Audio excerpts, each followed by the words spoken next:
Usually, when a building collapses, it is this massive deafening event. I mean, you have an earthquake or you have a wrecking ball or a controlled demolition with dynamite. Right, it's loud. Exactly. It's loud. It's dramatic. The news helicopters are circling above the dust cloud, and everyone in the city can just point at the rubble and say, well, there it goes. It is this undeniable, singular moment in time. Yeah, because it's a clean narrative. The structure was there, some external force hit it, and now it's gone.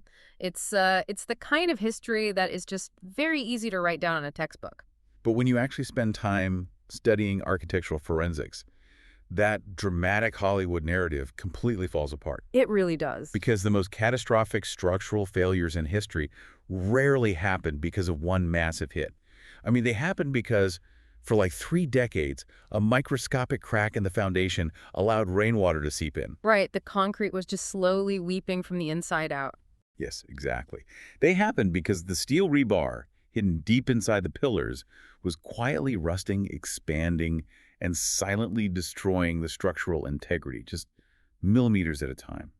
It is a quiet, creeping rot. And the facade of the building looks absolutely pristine to anyone walking by on the sidewalk, right up until the exact second the roof caves in. It's terrifying. It's the reality of a slow-motion collapse. And honestly, the hardest part about living inside a building undergoing a slow-motion collapse is that if you point out the rusting rebar, people just call you crazy.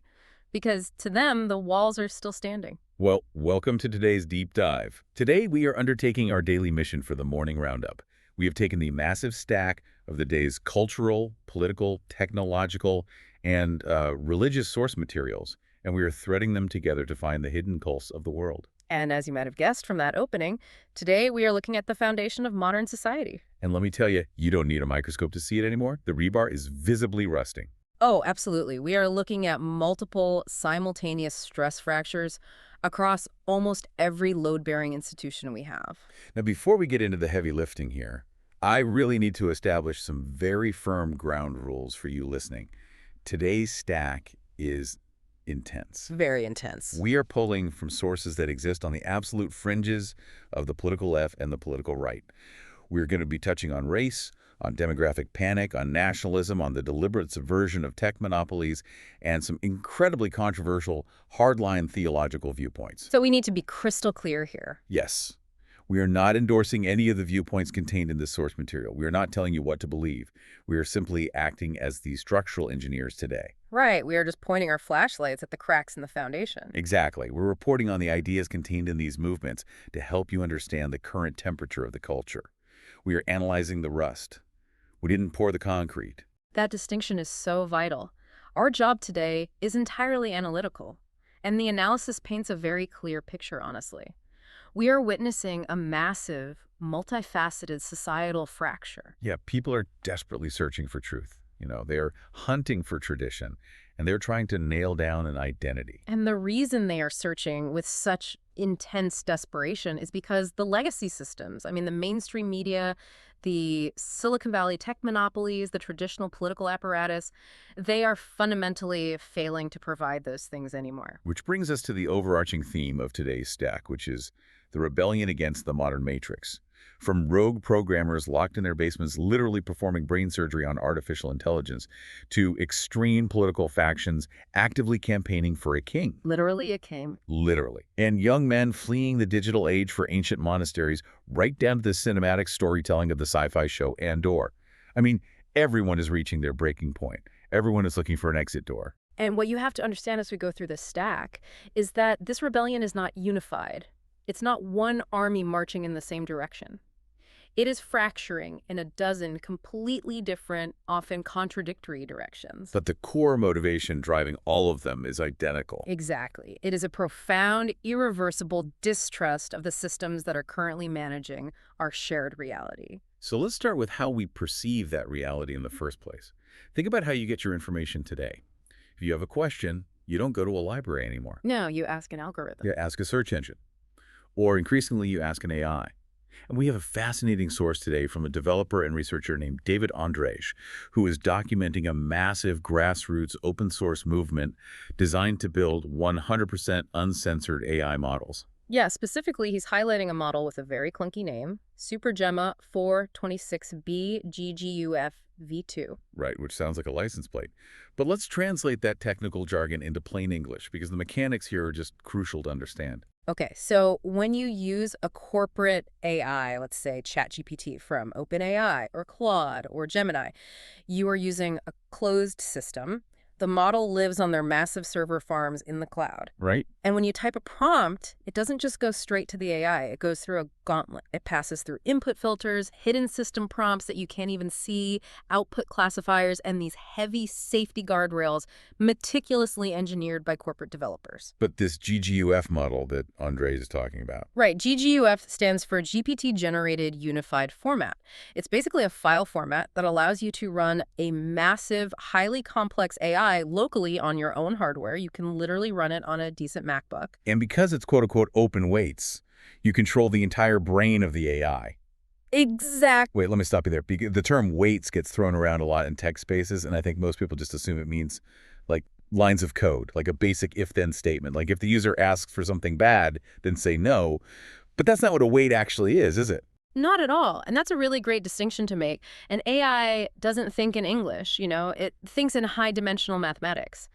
A weight is essentially the strength of a connection between different concepts in the AI's neural network. So it's kind of like synapses in a human brain. Yes.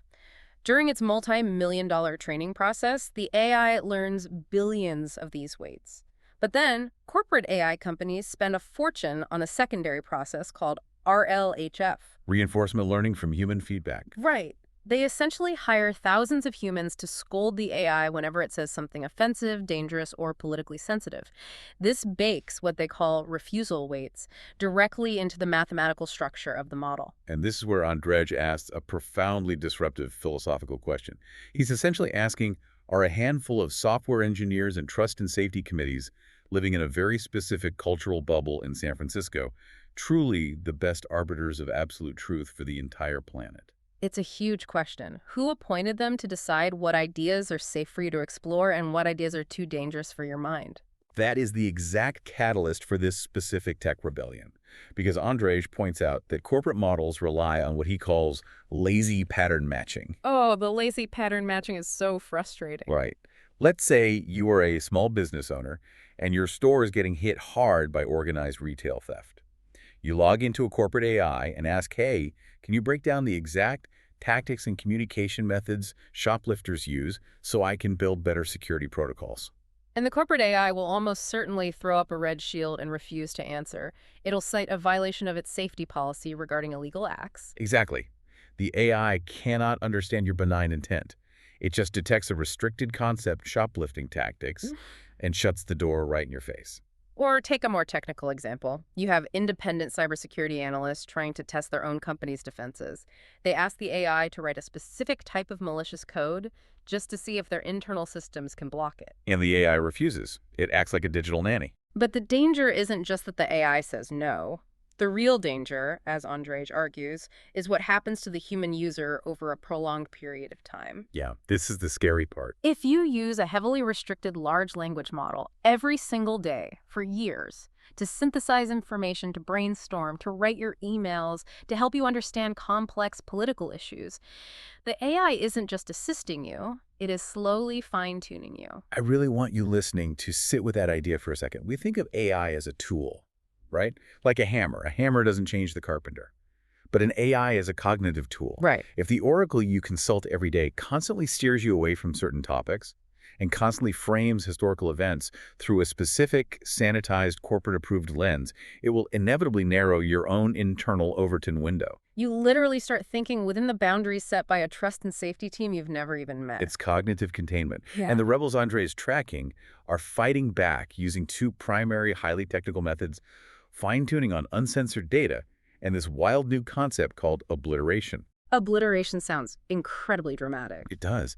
Walk us through how a developer in their basement obliterates an AI's corporate conscience. Okay, so remember how we talked about weights being mathematical connections? Yeah. Well, researchers discovered that you can actually map the AI's neural network and isolate the specific mathematical vector, like the exact cluster of weights that activates when the AI decides to refuse a prompt. They can actually see it happening. Yeah, they essentially pinpoint the concept of refusal inside the AI's brain.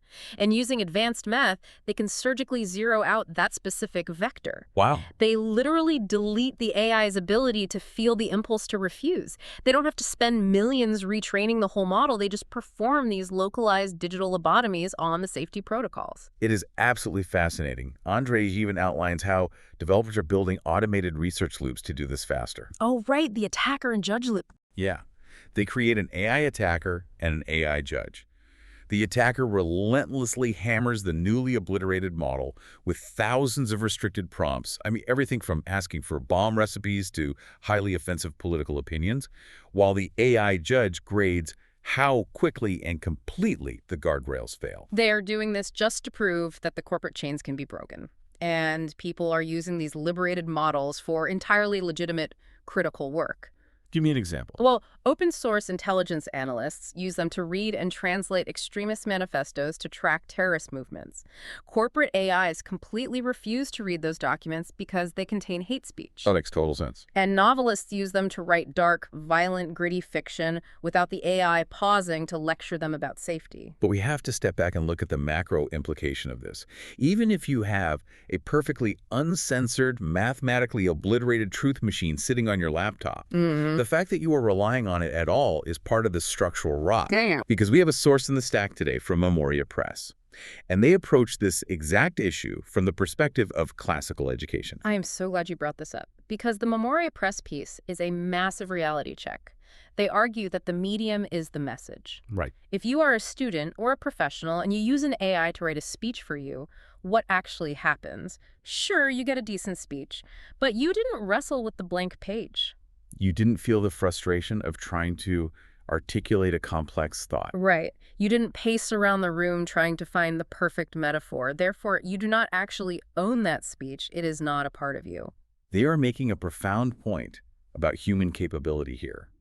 We are actively losing the knowledge inside our own heads. We operate under this mass cultural illusion that because we can pull our phones out and Google anything in 3 seconds, or ask ChatGPT to summarize a book for us, that we are highly educated. But classical education posits that if you do not possess the knowledge internally, like if you haven't memorized the dates, understood the philosophy, and synthesized the data in your own biological brain, you are completely dependent on the external system. You cease to be an independent processor of reality. You just become a fleshy terminal connected to a machine. A fleshy terminal. Yeah. That is incredibly bleak.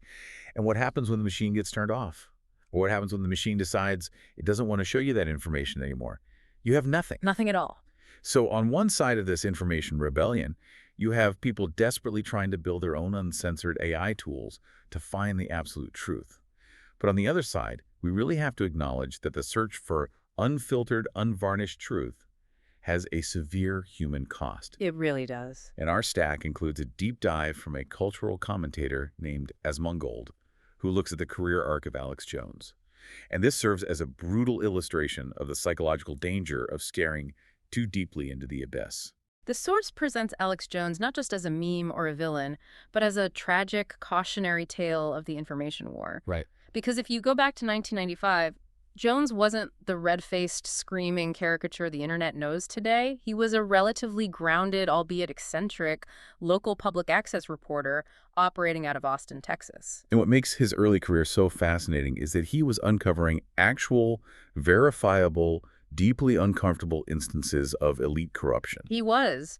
The source points out things that people conveniently forget about Jones. He was talking about Jeffrey Epstein and his island operations more than a decade before it became mainstream news. And everyone called him insane. Completely insane. He also famously infiltrated Bohemian Grove in the year 2000. Oh man, Bohemian Grove.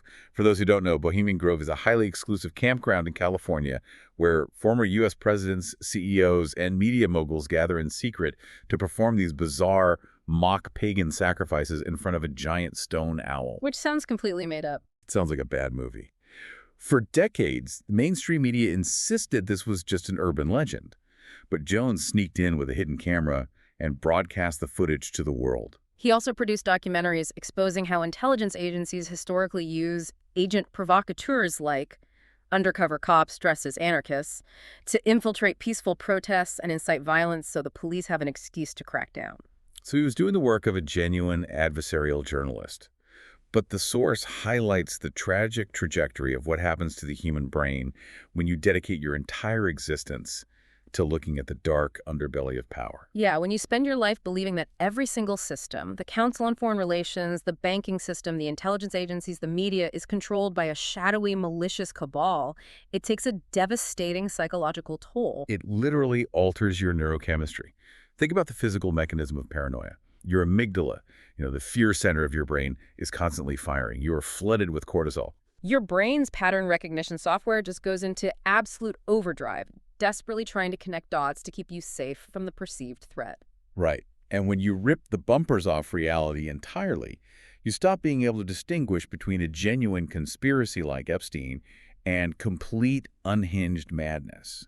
And compounding that internal paranoia was the external environment. I mean, the rise of the internet gave him unlimited, unfiltered reach. The massive fame and financial incentive rewarded his most extreme behavior. And the deep documented substance abuse, specifically alcoholism, completely eroded his psychological baseline.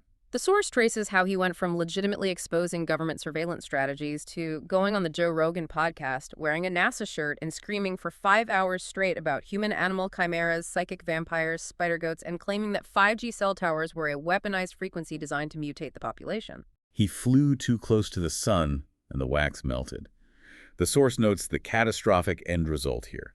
He was sued into oblivion, facing billions of dollars in judgments for his deeply harmful and false claims about national tragedies. He became physically and psychologically unrecognizable from that handsome, earnest local reporter in 1995. But here is the critical takeaway from the Asmongold source. Despite Jones's descent into madness, the underlying hunger from the public that elevated him in the first place has not gone away. No, it has only grown. Exactly. Millions of people watched him, and they still seek out alternative media because they possess an inherent, localized intuition that the mainstream legacy media is constantly running interference for the establishment. And because of that mass exodus of trust, our modern discourse has completely broken down. It's no longer about finding truth. It's about blood sport. We have a clip in the stack from Warren Smith's Secret Scholar Society where he is interviewing a political commentator named Brian Shapiro. And this clip perfectly encapsulates the depth of the conversation. It is genuinely painful to listen to. It's not an interview. It's a combative, childish interrogation. Yeah, Shapiro demands to know, aggressively, if Smith has ever criticized anyone on the political right, specifically challenging him to name a time he criticized Ted Cruz. And Smith, very calmly, very politely, responds that yes, he has, on multiple occasions. And instead of engaging with the answer, Shapiro instantly pivots, completely ignores what Smith just said, and challenges Smith to open up the phone lines to live callers right then and there, claiming Smith would be laughed off the stage. It's performative dominance. Shapiro isn't trying to understand Smith's perspective, nor is he trying to present a counter-argument to the audience. He is trying to generate a 30-second viral clip of himself owning his opponent. It is a gladiatorial arena built for the attention economy. It is all flashing lights, high volume, and zero substance. So put yourself in the shoes of the average person living through this. You realize the corporate AI is filtering your reality. You realize the legacy media is a biased, gladiatorial circus. But you also look at the alternative, the Alex Jones route, and you see that staring into the digital abyss drives you completely insane. Right. The internet is a funhouse mirror no matter where you look. So what do? You stop looking at the screen, you close the laptop, you look out your physical window, you look at your actual neighborhood, your actual community, your actual grocery store. And what people are seeing there is causing a completely different, much older kind of panic. And that brings us to the second major theme in our stack, the demographic fracture. Right. When the digital world proves itself untrustworthy, humanity defaults to its oldest operating system. Physical proximity and tribal security. And the anxieties we are seeing manifest in the physical world are intense. We have a source from political commentator Aaron McIntyre who brings a deeply cynical Machiavellian framework to how we understand modern demographic shifts. McIntyre pulls directly from Niccolo Machiavelli's writings on how rulers manage their subjects. Right. Machiavelli wrote that in peacetime, one of the most effective strategies for a ruling elite to maintain their power is to deliberately divide the populace into competing factions. You intentionally foment hostility between different racial, economic, or cultural groups. Why? Because if the peasants are too busy fighting each other over scraps, they will never organize, unite, and march on the tyrant's castle. It is the ultimate divide-and-conquer strategy, and McIntyre's source argues that the current ruling elites in the West, specifically in the United States, are actively and intentionally utilizing this exact tactic. The argument posits that the ruling class is deliberately facilitating the mass importation of foreign populations, while simultaneously promoting ideologies that foment racial and class hatred among the native populace. The goal, according to this framework, is to create a fractured, high-conflict society that is perpetually distracted, keeping the elite managers safely insulated in their gated communities. But McIntyre points out the fatal historical flaw in this strategy. Machiavelli explicitly warned rulers that while dividing your people works brilliantly during peacetime, the moment you are thrust into a time of war, it becomes sheer folly. It is a suicide pact. Why? Because if a deeply fractured, resentful nation is ever attacked by a foreign power, the weakest, most oppressed faction within your borders will immediately align with the invader. They will gladly open the city gates for the enemy army because they calculate that any foreign ruler couldn't possibly be worse than the domestic tyrant who's been actively tormenting them for decades. History is replete with examples of this. Empires fall when the disgruntled mercenaries or the alienated local populations decide that defending the capital is no longer in their best interest. And McIntyre argues that American elites believe they are immune to this historical rule purely because of geography. Right, because the U.S. has massive oceans on both the east and west, and relatively weak military neighbors to the north and south. They feel untouchable, so they play these dangerous demographic games. But the societal cost, the friction on the ground, is already reaching a boiling point. And this anxiety is absolutely not limited to the United States. In fact, it's arguably much more pronounced in Europe right now. We have source from the channel Akkad Daily discussing the cultural temperature in the UK, and they introduce a fascinating philosophical concept called the thymotic principle. To understand this, we have to look at the root of the word. Thymos comes from ancient Greek philosophy, heavily featured in Plato's Republic. Okay, break that down for us. Plato divided the human soul into three parts. You have logos, which is reason and logic. You have eros, which is desire and appetite. And you have thymos. And what is thymos? Thymos is the part of the human spirit connected to dignity, pride, indignation, and the profound need for recognition. It is the part of the soul that demands respect, not just for the individual, but for the collective group. The source uses this thymotic principle to aggressively critique a prominent British commentator named Yasmin Alapai-Brown. Alapai-Brown frequently writes columns advocating for diversity, multiculturalism, and the deconstruction of traditional British identity. But the host of Akkad Daily points out a deeply ironic historical background here. Alapai-Brown was born in Uganda to an Indian family. In the 1970s, during the brutal regime of Idi Amin, her family, along with tens of thousands of other Asians, was expelled from the country in a massive decolonization purge. The psychological argument the source makes here is fascinating, regardless of whether you agree with it. They argue that Alapai-Brown, having suffered the profound trauma of being rendered stateless and expelled from her birth country, has subconsciously dedicated her career in the UK to ensuring that the native British population is never allowed to feel secure in having a country of their own either.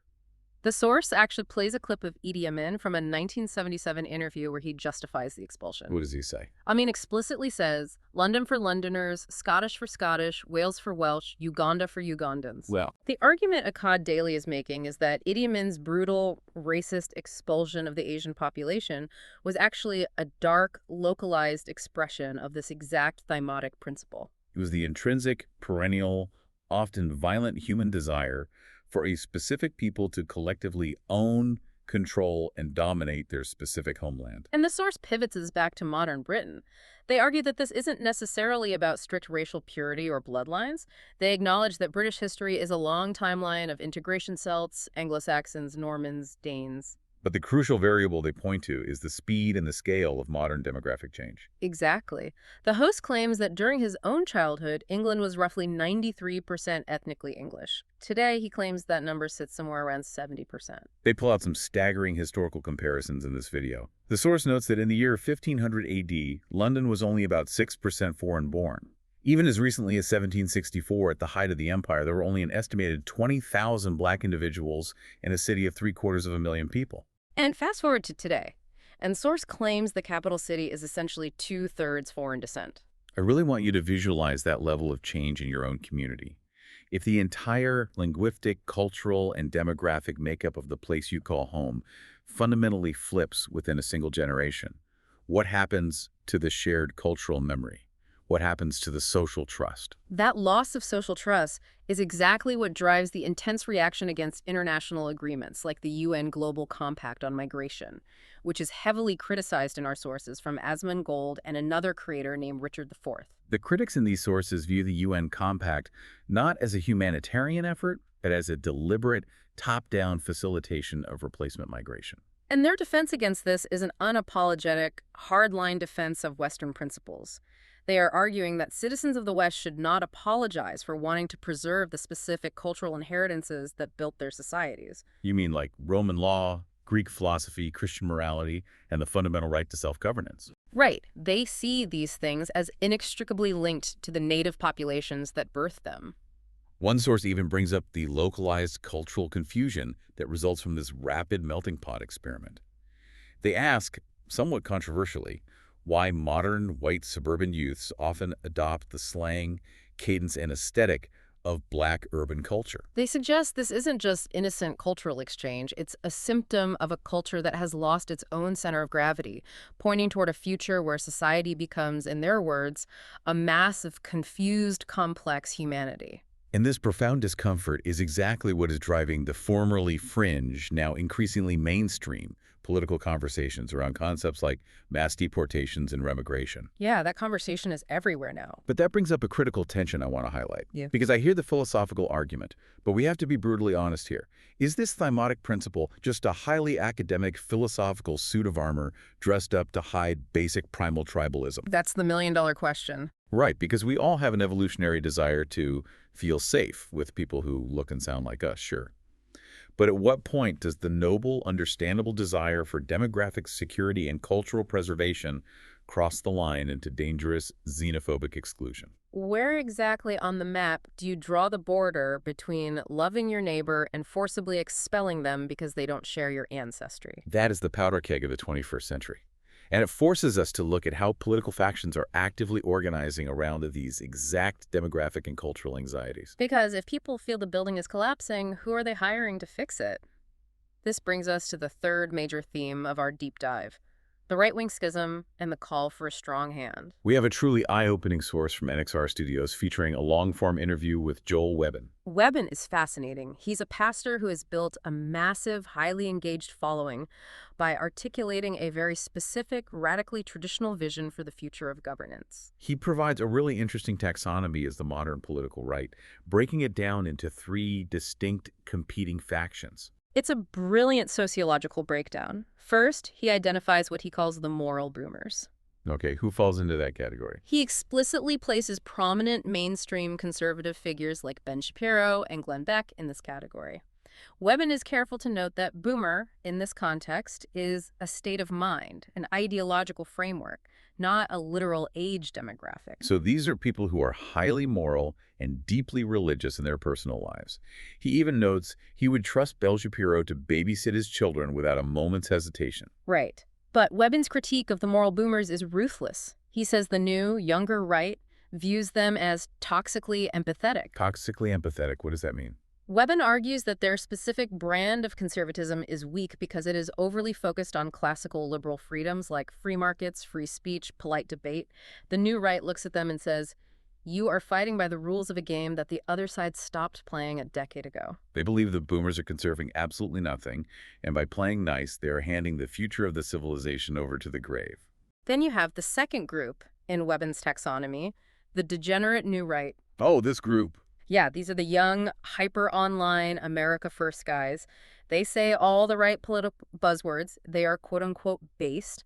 They are aggressively anti-establishment, highly skeptical of foreign wars, and loudly race realist. But Webbin points out their fatal structural flaw. They possess zero moral or spiritual foundation. They are politically radical, but personally degenerate. Exactly. They aren't getting married. They aren't having children. They aren't building parallel economies. They are clubbing, drinking, and living hedonistic lifestyles while complaining about the collapse of the West. They have the political edge, but no soul to back it up. Which leads perfectly to Webben's ideal third faction, which is the exact space he is attempting to carve out and lead, the muscular Christian right. He describes this movement as unapologetically patriarchal, radically traditional, and deeply rooted in large families and unyielding biblical tradition. He doesn't want the polite, watered-down, suburban megachurch Christianity. He explicitly states that he holds to the flavor of Christianity that inspired the Crusades. A faith that was willing to physically fight off entire empires for God, country, and kin? Webben pulls zero punches when diagnosing what he sees as the failure of the West.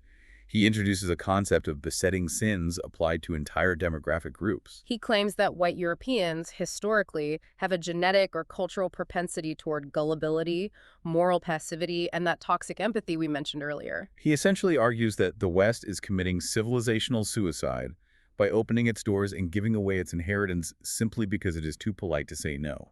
But we haven't even gotten to the most radical part of Webben's worldview, because his ultimate conclusion requires the complete systemic destruction of modern American governance. He entirely rejects the concept of democracy. He actually quotes an Islamic imam during the interview who said that democracy is government by the people, but the problem is that the people are, frankly, ignorant. Webben looks at the landscape of modern America, the endless culture wars, the national debt, the social decay, and he concludes that we are a country of children. And what do unruly children need? They don't need a vote. They need strict structure, discipline, and direction. He believes the concept of universal suffrage, everyone getting a vote simply for existing, is ridiculous and historically anomalous. He says self-governance has objectively failed because the population is no longer moral or religious enough to sustain it. He leans heavily on a famous quote from John Adams, one of the American founding fathers, who wrote, "Our Constitution was made only for a moral and religious people. It is wholly inadequate to the government of any other." So Webben looks at modern secular America and says, the morality is gone, therefore the Constitution is null and void. He even goes after the sacred cow of the right, capitalism. Webben argues that while free market capitalism successfully lifted the world out of agrarian poverty, it is now morphed into a monster that is actively killing society by monetizing human degeneracy. He specifically points to platforms like OnlyFans as the logical, ruinous endgame of peak capitalism. Right, where the market has figured out how to optimally extract profit from the destruction of the family unit and the commodification of intimacy. His ultimate political conclusion is jarring. He states that we cannot go back to the libertarian dream of a small, quaint, hands-off republic. The global problems are too vast, the population is too diverse and fractured, and modern technology is far too dangerous to be left unregulated. He says America needs a righteous, strong hand. He predicts and advocates for a future government that is a massive, powerful, centralized state with explicit, undeniable, kingly elements. I mean, that is just incredible. I really want you to pause and think about the historical whiplash of that statement. The United States of America was quite literally founded on the blood of a revolution specifically designed to escape a king. Right, that is the whole point of the country. And now, roughly 250 years later, out of sheer exhaustion with the messy, gridlock chaos of democratic self-governance, a growing segment of the population actively wants to install one. I was trying to think of an analogy for this, and it feels like texting a highly toxic, controlling ex-partner simply because being single and having to make your own decisions is just too much work. That is the perfect analogy. You know logically it's going to end in tyranny, but the fatigue is so deep that you just want someone else to take the wheel for a while. That fatigue is the key driver here. When self-governance devolves into a never-ending high-stakes culture war where nothing structural ever actually gets fixed, the appeal of an authoritarian strongman who promises to just cut the Gordian knot and handle it becomes incredibly seductive to a tired populace. But here is where the story takes another sharp turn. Because for a massive segment of the population, politics itself is a dead end. Yeah, they've completely checked out. They don't believe a new president, or even a king, can fix the rot. They aren't looking forward for a political savior, they are looking backward. Which brings us to the fourth major theme in our stack, the ancient antidote. We are tracking a massive, highly documented demographic wave of young men, specifically those raised in Protestant, evangelical, or even secular backgrounds, who are converting en masse to Eastern Orthodoxy. We have multiple sources tracking this phenomenon, including commentary from Jay Dyer, the YouTube channel Clees to Antiquity, and cultural analyst Paul Vanderklay. The host of Cleave to Antiquity reads direct messages from his viewers on air, and it is stunning. These aren't just casual churchgoers. He is getting messages from former Pentecostal youth pastors, from lifelong Anglicans in Sydney, Australia, who are abandoning their modern rock band-style megachurches and flooding into ancient Orthodox parishes. And you have to ask, why the sudden exodus? Because they are actively rejecting what the commentator Jay Dyer calls top-down degeneracy. They are looking at the modern secular world, which constantly promotes shifting, liquid moral standards. Every 5 years, the cultural definition of what is good and what is evil flips completely. It induces societal vertigo. They want a heavy anchor. Dyer points out that we live in an era where AI can generate endless, infinite content, but AI is ultimately just a glorified algorithmic search engine. It cannot satiate the real, biological, human thirst for divine, transcendent connection. There is also a specific rejection of a psychological burden they call ecclesial anxiety. Ecclesial anxiety, explain that. Think about the core tenet of Protestantism, sola scriptura, or scripture alone. It sounds empowering, but in practice it means every individual believer is essentially their own pope. Oh, wow. I never thought about it like that. You are constantly burdened with the cognitive load of interpreting ancient texts yourself, figuring out your own theological framework, and arguing with the church down the street over who has the correct interpretation. It is exhausting. These young men are tired of the debate. They want deep, intellectually rigorous theological frameworks, but they want them rooted in an absolute, unmoving ancient tradition that does not care about the modern news cycle. They want the sensory experience of antiquity. They want the incense, the chanting, the ancient liturgy. They want something that feels heavy and permanent in a digital world that feels light and disposable. This intense desire for spiritual solidity is perfectly captured in a sermon we sourced from St. Andrew Orthodox Christian Church. And the priest in this video gave a profound, masterful linguistic breakdown of a very specific phrase from the biblical book of James. The superfluity of naughtiness. Yes, I genuinely loved this part of the stack, because when you hear superfluity of naughtiness, it sounds like a quaint Victorian-era phrase. Like you're talking about a toddler who stole a cookie. Oh, the baby is being naughty. Right, but the priest strips away the modern connotation and unpacks the literal etymological meaning. A naught is a zero. It is an absence. It is a hole. So when the text says you have a superfluity of naughtiness, it means you are literally filled with holes. You're defined by empty spaces. The priest explains the mechanism of how this happens to us. He says that every time we attach ourselves to worldly things, every time we seek external validation through the dopamine hit of social media, or mindless consumerism, or pornography, or chasing status symbols, we are essentially outsourcing our identity to the material world. And every time we do that, we punch a hole in our own soul. We become less substantial. We become, as he brilliantly put it, like Swiss cheese. And if you buy Swiss cheese by volume, you are getting a terrible deal. It is the most devastating, accurate metaphor for the modern human condition I have heard in a long time. We walk around as volumetric illusions. We look like whole people on the outside, but internally we're completely hollowed out by our endless attachments to the digital and material world. And the orthodox cure for this Swiss cheese soul isn't to buy a self-help book or download a meditation app or vote for a different politician. The cure is brutal and ancient. The cure is fasting. Right. It is intentional physical self-denial. It is forcing yourself to sit with the terrifying emptiness without reaching for your phone to numb the pain. The priest says it is about receiving the engrafted word and allowing the Holy Spirit to naturally fill those holes rather than stuffing them full of digital garbage. The core prayer they recited was asking God, who alone can order the unruly wills and affections of sinful men, to take the reins. Because the realization these young men are having is that we do not possess the internal willpower to stop the doom scrolling, to stop the addictions, to stop the political rage. We need an external divine intervention to order the chaos. That is a very powerful sentiment. Now, I think the Swiss cheese analogy is beautiful, but I have to ask the hard, cynical question here. Let's hear it. Are all these young men running into Eastern Orthodoxy and monasticism because they are genuinely undergoing a transformative, humble, spiritual awakening? Or are they just looking for an ironclad, bearded, hypermasculine aesthetic to use as a suit of armor against a modern world that they are secretly terrified of? Are they actually seeking God, or are they just seeking a fortress? That is the ultimate tension within this movement. Is it faith or is it an escape hatch? Because as we've seen throughout this entire roundup, whether it's the programmer building a local AI to escape corporate filters, or the political radical dreaming of a muscular Christian king to escape democracy, or the young man fleeing to a monastery to escape the culture war, everyone is desperately trying to build a lifeboat because they feel the ship sinking. And to truly understand how this macro-level, civilizational chaos affects the everyday person, we have to look at how it is reflected in our art. Pop culture is always a mirror. Which brings us to our final segment today, the Andor effect. We pulled a fantastic piece of cultural analysis from the channel Epixel, looking deeply at the Disney sci-fi series Star Wars, Andor. Now, Star Wars is usually about space wizards and laser swords.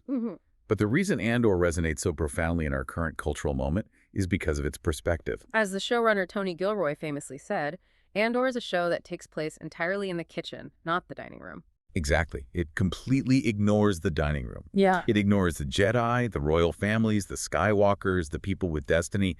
It focuses entirely on the kitchen staff, the everyday blue-collar workers, the middle management corporate bureaucrats, the prisoners, the drivers. It looks at the toxic, banal corporate web of the Galactic Empire, where local bureaucrats care far more about avoiding a bad quarterly report and advancing their own careers than they care about actual justice or human life. Tell me, that doesn't sound intimately familiar to anyone working in a modern corporation today. Oh, absolutely. The sheer brilliance of the show is how it maps the slow, agonizing burn of human radicalization. It gives us what the source calls moments of realization. Give us an example. Look at a minor character in the show named Cloris. He is Mon Mothma's driver. He is an ordinary working-class guy who is quietly spying on his boss for the Imperial Security Bureau. Right, he's not evil. He's just doing his job, taking the paycheck, and trying not to rock the boat. But there is a pivotal scene where he overhears a powerful, clandestine speech about how the death of truth is the ultimate victory of evil. The cinematography in that scene is incredible. The camera just slowly zooms in on Cloris's face. And you can physically see the realization wash over him, the horrific, sinking understanding that by simply doing his job and keeping his head down, he might actually be working for the bad guys. The cognitive dissonance shatters in real time. Or look at another character, Wilman Park. He is a young man who loses his father to a completely careless, bureaucratic act of imperial brutality. You watch as his grief slowly curdles into an unquenchable rage, and you witness his inevitable, tragic radicalization into the violent rebellion. He doesn't want to fight, but the system leaves him no other choice. And the source connects this back to a defining line from the show. Everyone has their own rebellion. And that phrase brings every single thing we've talked about today full circle. It connects the entire stack. Yeah. The programmer surgically deleting safety guardrails from a local AI model in his basement. That is his rebellion.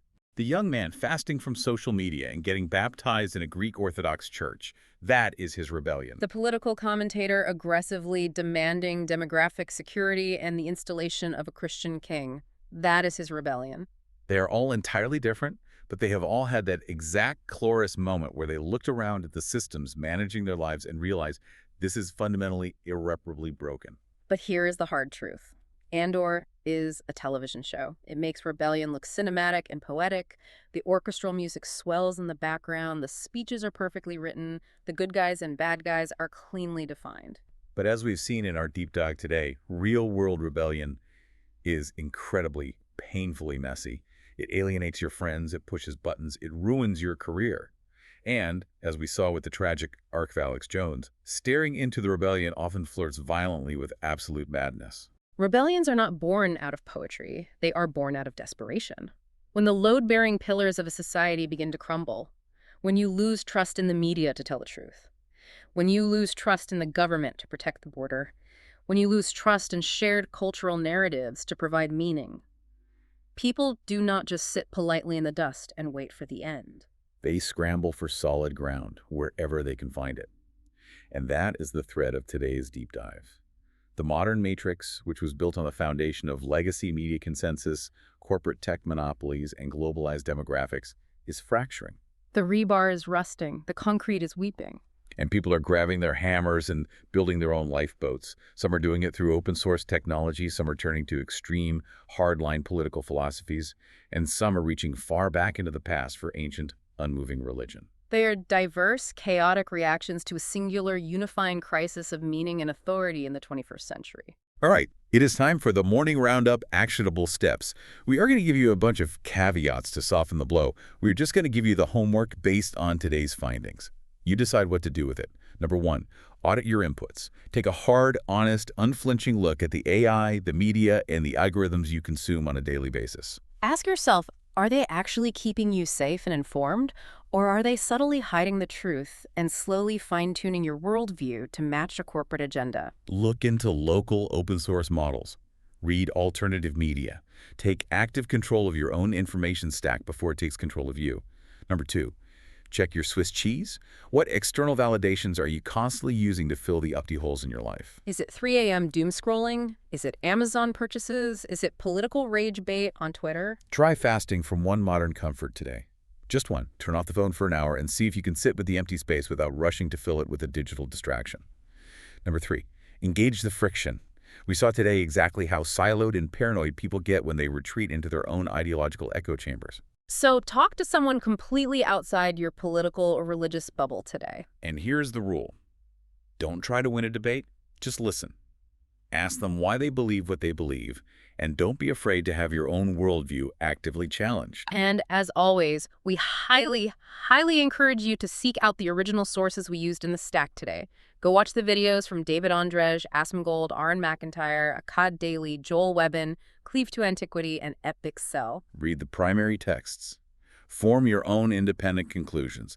Do not let us or anyone else be the final arbiter of your truth. And I want to leave you with one final provocative thought to mull over as you go about your day. Lay it on us. If the thesis of the show and/or is right, and everyone has their own rebellion, what actually happens to a society when 300 million deeply personal, completely uncompromising rebellions inevitably collide with one another in the public square? That is the ultimate, terrifying question of the slow motion collapse. Because when everyone is swinging their own personal wrecking ball at the rusted rebar, you don't magically get a beautiful new building. You just get the dust cloud. Thanks for joining us on the Deep Dive today. We'll see you tomorrow.